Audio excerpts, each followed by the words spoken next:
একা একা ইংরেজিতে লেখা যায়, এটা প্রমাণ করব আজকে। সে তুমি যে ক্লাসেই পড়ো না কেন, প্রত্যেকে ক্লাসটা মন দিয়ে করবে। আমি তোমাদের এনার্জি চেক করব, ক্লাস করার জন্য তোমরা উৎসুক আছো কিনা। সবাই ইন্টারেস্টেড? ইয়েস আর নো? মোর লাউডলি। চলো এবার আমরা কি শিখবো, কিভাবে একা একা ইংরেজি লেখা যায়। আজকের পর থেকে রাইটিং নিয়ে কারো কোনো সমস্যা থাকবে না। 1 নাম্বার পয়েন্ট, ইংরেজি একা একা লিখতে গেলে আমাকে কি করতে হয়। স্যার কোন ট্যাবলেটটা যদি খাই, কোনো ট্যাবলেট আছে স্যার? আছে আমার কাছে। সেই ট্যাবলেটটার নাম টেন্স। একটু ভালো করে জানতে হয়। এবার অনেকেই আছে যে টেন্স স্যার আমি জানি, তবুও আমি ইংরেজি লিখতে পারি না। তার কারণ ল্যাক অফ প্র্যাকটিস।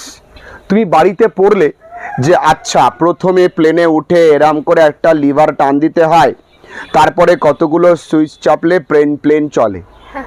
তুমি মুখস্থ করলে, তুমি কি পারবে প্লেন চালাতে? তোমাকে কি করতে হবে?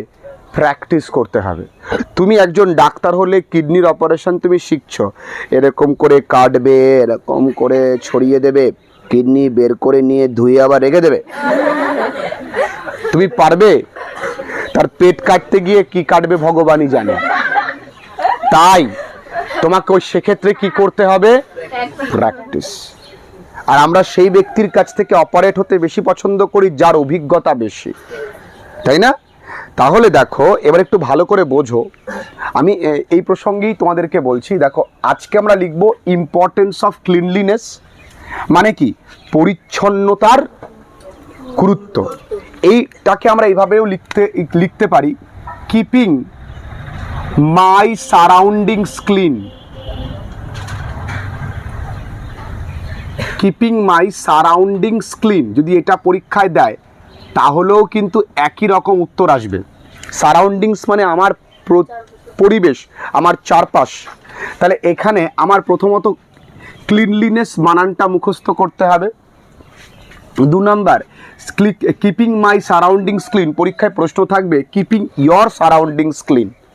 তো সেই জায়গাটাকে তোমাকে মনে রাখতে হবে, ইয়রটা মাই হয়ে গেল। আবার এখানেও থাকতে পারে যে এমন একটা ফ্রেজ দিয়ে দিল যে cleanliness is next to godliness, এটাকে এলাবোরেট করো, তাও হবে। তোমাকে পরীক্ষায় দিল যে তোমার বিদ্যালয় স্বচ্ছ ভারত অভিযান এর উপরে একটা প্রোগ্রাম করেছে, সেখানেও এই লাইনগুলো আসতে পারে। ভালো করে বোঝো, কত সহজ। দেখো কি বলা আছে, এটা বলা হয়, এটা বলা হয়। তাহলে এটা ইংরাজি কি? ইট। তাহলে ইট ইজ সেইড। আচ্ছা স্যার আপনি নাই পারেন বলে আপনার কাছে সহজ লাগে। ও বাবা একটু এদিক তাকাও, ও বন্ধু দিক তাকাও। বলছে ইট ইজ সেইড, এটা বলা হয়। কি বলা হয়? পরিচ্ছন্নতা ঈশ্বর ভক্তি। তাহলে আমি একটু আগে লাইন বলেছিলাম, মনে করে দেখো, ক্লিনলিনেস, দেখো এটা মনে রাখতে হবে, হ্যাঁ, ইজ নেক্সট টু গডলিনেস। একটু আগে লাইন বললাম, এই লাইনটাই বললাম। এটা ফ্রেজ, এই ফ্রেজটা যেমন ইডিয়ামস থাকে, বাংলায় কিছু প্রবাদ থাকে না, বাংলায় কিছু। আমার যদি ক্লাসেস করানোর সময় কোনোভাবে মাইন্ড ফ্ল্যাকচুয়েট হয়, আমি কিন্তু তাকে ক্লাস থেকে বের করে দেব। তোমার বাবা মা তোমাকে এখানে পয়সা দিয়ে পাঠিয়েছে ক্লাসটাকে এনজয় করতে, ক্লাসটা করতে, তাদের কষ্ট দিও না, নিজের ভবিষ্যৎটাকে নষ্ট করো না। Cleanliness is next to godliness, তাই না বন্ধুরা?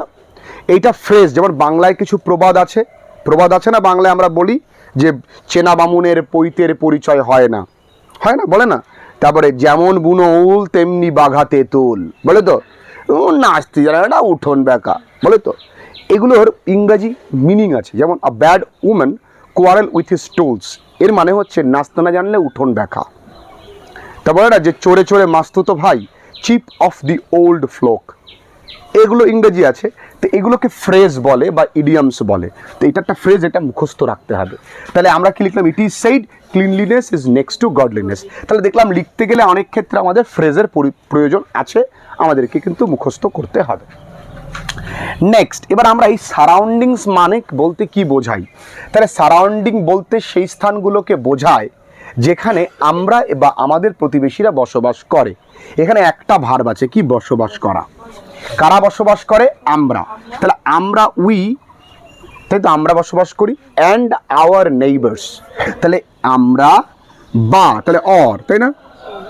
আওয়ার, NEIGHBOURS, তাহলে we or our neighbours live. এইটুকুনি তো আমরা পারলাম। এবার বলছি কি আশেপাশে বলতে সেই স্থানগুলোকে বোঝায়, তাহলে সারাউন্ডিংস, SURROUNDINGS,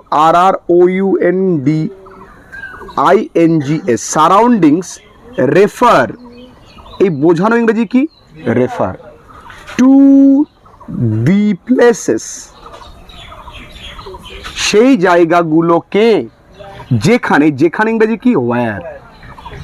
এই হয়ে গেল আমরা এবং আমাদের প্রতিবেশীরা বসবাস করে।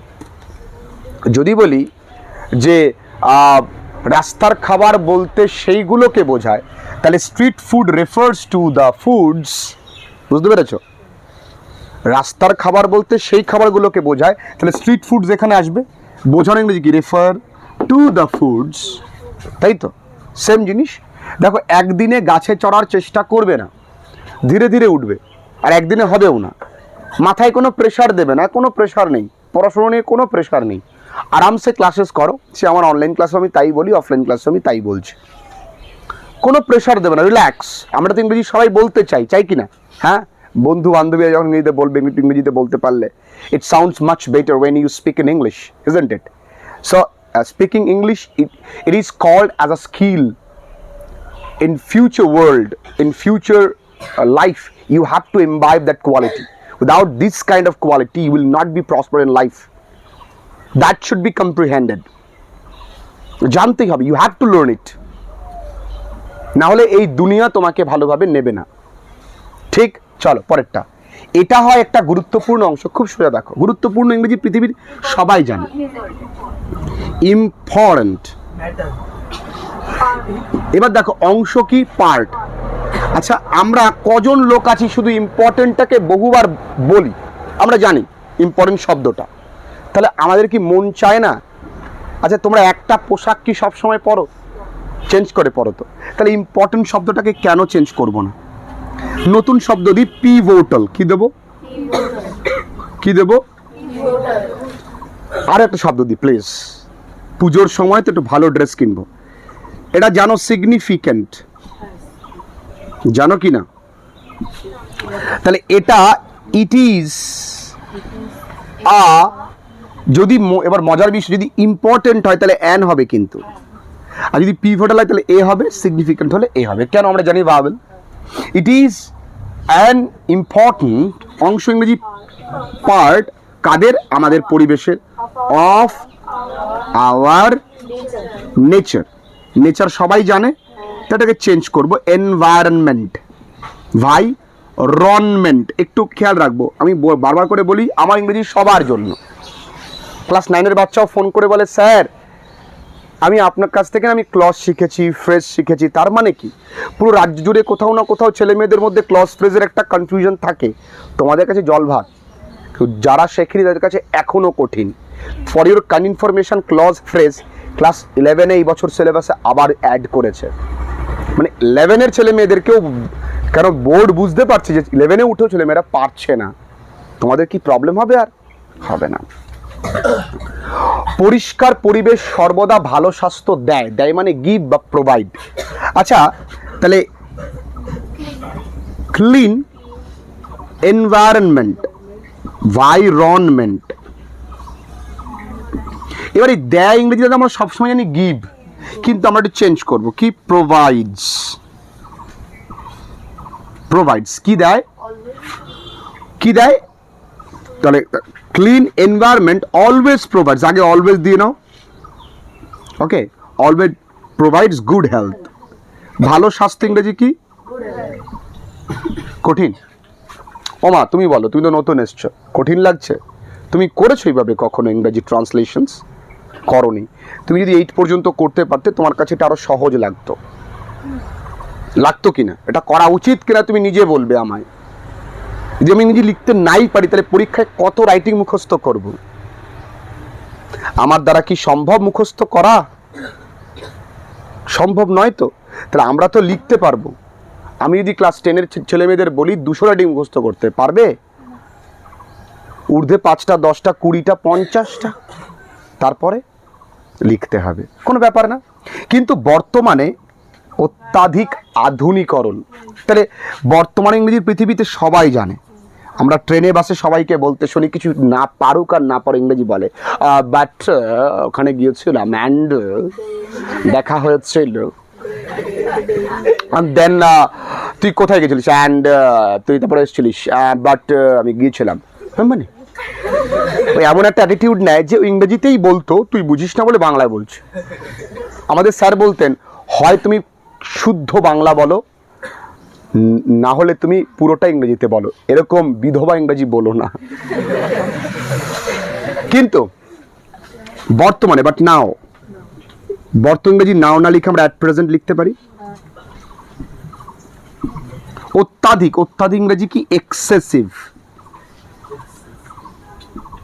এক্সেসিভ। মডার্নাইজেশন, নাইজেশন। এই মডার্নাইজেশন মানে হচ্ছে আধুনিকরণ। আমরা তো অত্যাধিক আধুনিক হয়েছি, তাই না? হয়েছি না? তাহলে মডার্নাইজেশন দেখবো, আমার মনে হয় যত বড় লোকের বাড়ি, আমাদের ক্লাস 11 একটা গল্প আছে, the place of art in education. তো সেইখানে আমরা দেখব যে একটা লাইন আছে যে সিমিংলি প্যালাস্ট্রিয়াল রুম। প্যালাস্ট্রিয়াল মানে হচ্ছে প্রাসাদ প্রমাণ। বড় লোকদের বাড়ি থেকে অনেক সময় দেখা যাবে ওদের ঘরদোর ভালো গুছানো নেই, ওয়েল অর্গানাইজড না। দেখবে আবার গরিবের বাড়ি হয়তো এক চালা একটা টিনের বাড়ি, খুব সুন্দর করে পরিষ্কার পরিচ্ছন্ন করা। আমার ওই বাড়িগুলো বেশি ভালো লাগে। তার মানে কি, এই মানুষ তো অত্যাধুনিক হচ্ছে কি না? হয়তো একই জামা বারবার পরছে, তুমি ভাবছো কি দামি দামি জামা পরছে, ওটা হয়তো একটু বডি স্প্রে বা সেন্ট বেড়ে সেই জামাটা বারবার পরে ঘুরে বেড়াচ্ছে। কিন্তু গরিবরা হয়তো দুটো জামাই আছে, ধুয়ে পরিষ্কার করে প্রত্যেক দিন পরবে। এটাই হয়, এই কারণেই গরিবরা অনেক দিন বাঁচে। এই জন্য মাদার টেরেসা বলেছে, poor people are the great people. গরিব মানুষটাই মহান হয়। ঠিক আছে, বড়লোক হতে গেলে এখান থেকে হতে হবে। এবং মানুষের উদাসীন মানসিকতা, এবং কি অ্যান্ড, মানুষের মানে তো আমাদেরই। আচ্ছা, উদাসীন মানে কি জানো? ইনডিফারেন্ট। তাহলে ইনডিফারেন্ট, ইন